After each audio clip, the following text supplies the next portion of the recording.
होली की आत्मा। बचपन से शहर में रहने वाला मनोज इस साल होली की छुट्टियों में अपने गांव दुर्गापुर वापस आता है, जहां उसे देख पूरा गांव खुशी से झूम उठता है। जब गया था तब इतना सा था और अब देखो कितना बड़ा हो गया है। हाँ सरपंच जी, जब मैं गया था तब आप भी बहुत जवान थे और अब देखो कितने बूढ़े हो गए हैं आप। चला चलो बढ़िया है। बच्चा घर वापस आ गया। इसी खुशी में आज रात पार्टी होगी। क्या बात है, गांव में भी पार्टियां होने लगी। वैसे अगर पार्टी की बात है तो आज क्यों सीधा होली पार्टी करते हैं। होली पार्टी की बात सुन चहल पहल में अचानक सन्नाटा छा जाता है, जिसे देख मनोज को कुछ अजीब लगता है। लेकिन तभी सरपंच बात पलट देता है। अब बहुत देर हो गई, चलो सब अपने घर चलो, पार्टी के बारे में कल सोचेंगे।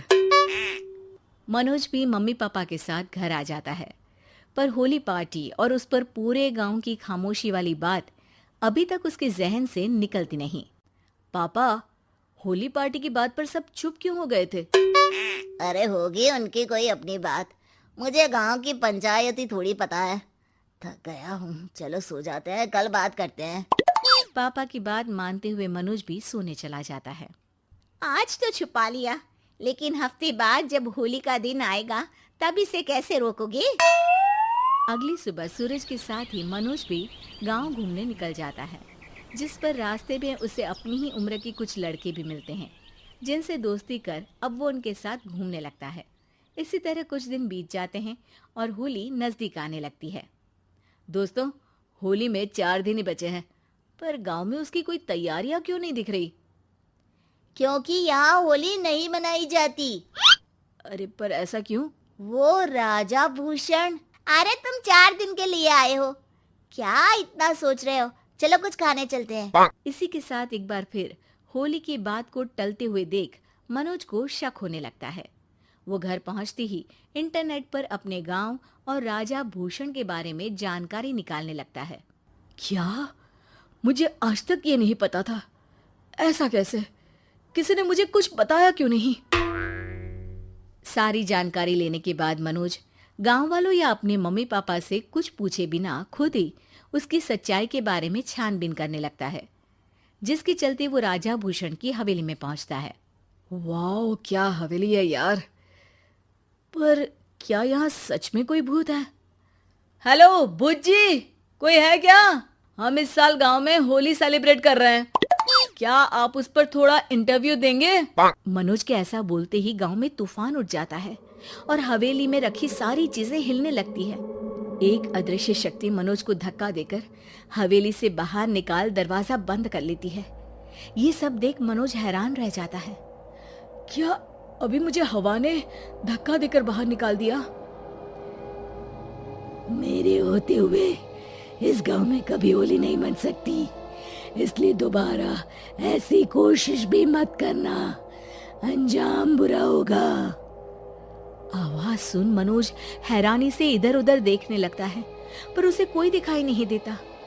वो गांव वापस आ जाता है, जहां तूफान की वजह से सब कुछ तहस महस हो चुका होता है। आखिर ये तूफान आया कैसे?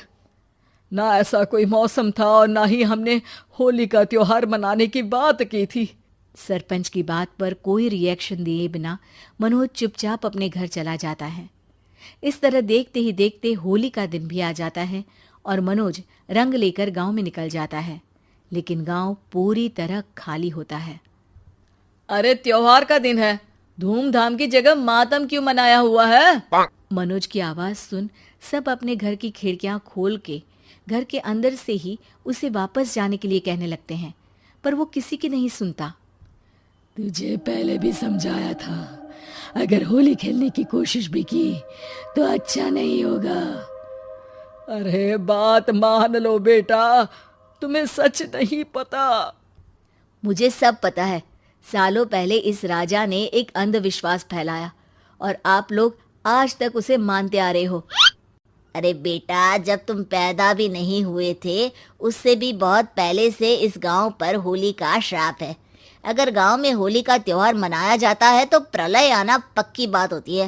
राजा भूषण इस सब में नहीं मानते थे और त्योहार मनाने लगे, जिसके चलते होली वाले ही दिन पहले उनके बेटे की और फिर उनकी मृत्यु हो गई। तभी से गांव की रक्षा के लिए उनकी आत्मा उस हवेली में रह रही है। सबकी बातें सुन मनोज उलझन में पड़ जाता है। सोचना भी मत मनोज, अगर तुमने इस परंपरा को तोड़ने की कोशिश भी की तो उसका परिणाम इस गांव और गांव के लोगों के लिए अच्छा नहीं होगा। मुझे भी यकीन नहीं हो रहा कि आप लोग एक बेतुकी बात को मानकर सालों से रंगों के त्योहार को मातम की तरह मनाते आ रहे हो। मनोज किसी की कोई बात ना मानते हुए पूरे गांव में रंग बिखेर देता है, जिसके तुरंत बाद वहां तूफान के साथ बिजलियां गरजने लगती है। अचानक मौसम में ऐसा बदलाव देख जहां मनोज कंफ्यूजन में आ जाता है, वहीं गांव वाले डर से सहम जाते हैं।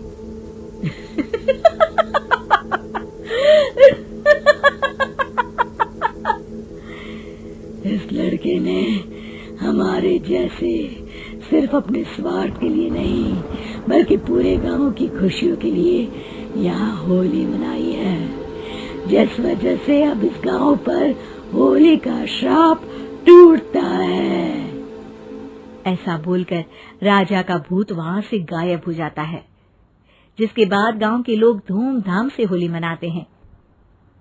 खुशियों के रंग गांव में बिखरे ही होते हैं कि अगली सुबह अचानक मनोज कहीं गायब हो जाता है और एक बार फिर गांव में होली का नया राज शुरू हो जाता है।